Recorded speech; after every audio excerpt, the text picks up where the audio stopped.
ప్రయాణంలో యాకోబు దేవుని దూతలను చూశాడు. అప్పుడతను, ఇది దేవుని సైన్యం అని చెప్పాడు. కొంతకాలం తరువాత దూతలు వచ్చి చెప్పారు, మీ అన్న ఏశావు 400 మందితో నీవైపు వస్తున్నాడు. ఇది విని యాకోబు చాలా భయపడ్డాడు. యాకోబు దేవుని ప్రార్థించాడు, ప్రభువా, నన్ను నా అన్న చేతుల నుండి రక్షించు. అతను దేవుని వాగ్దానాన్ని జ్ఞాపకం చేసుకున్నాడు.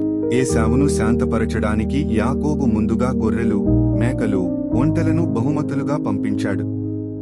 ఆ రాత్రి యాకోబు ఒంటరిగా మిగిలిపోయాడు. అతని హృదయం భయం మరియు ఆశతో నిండిపోయింది.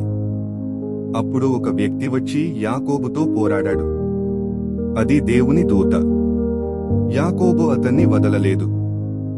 దేవుడు యాకోబుతో చెప్పాడు, నీ పేరు ఇక యాకోబు కాదు, ఇశ్రాయేలు, ఎందుకంటే నీవు దేవునితో పోరాడి గెలిచావు. ఉదయం వచ్చినప్పుడు యాకోబు తన కుటుంబంతో కలిసి ముందుకు నడిచాడు. తన అన్న ఏశావును కలవడానికి సిద్ధమయ్యాడు. యాకోబు ఒంటరిగా ముందుకు నడిచాడు. అతని హృదయంలో భయం ఉన్నా దేవునిపై విశ్వాసంతో ముందుకు సాగాడు.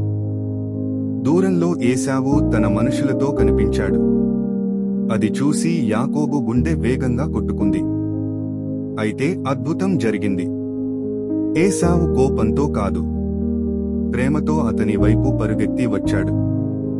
ఏశావు యాకోబును ఆలింగనం చేసుకున్నాడు. ఇద్దరూ కన్నీళ్లు పెట్టుకున్నారు. వారి మధ్య ఉన్న విరోధం పూర్తిగా తొలగిపోయింది. ఆ రోజు వారి జీవితంలో కొత్త ప్రారంభమయ్యింది. శత్రుత్వం శాంతిగా మారింది. దేవుడు యాకోబు జీవితాన్ని నడిపిస్తూ అతనితో ఉన్నాడు.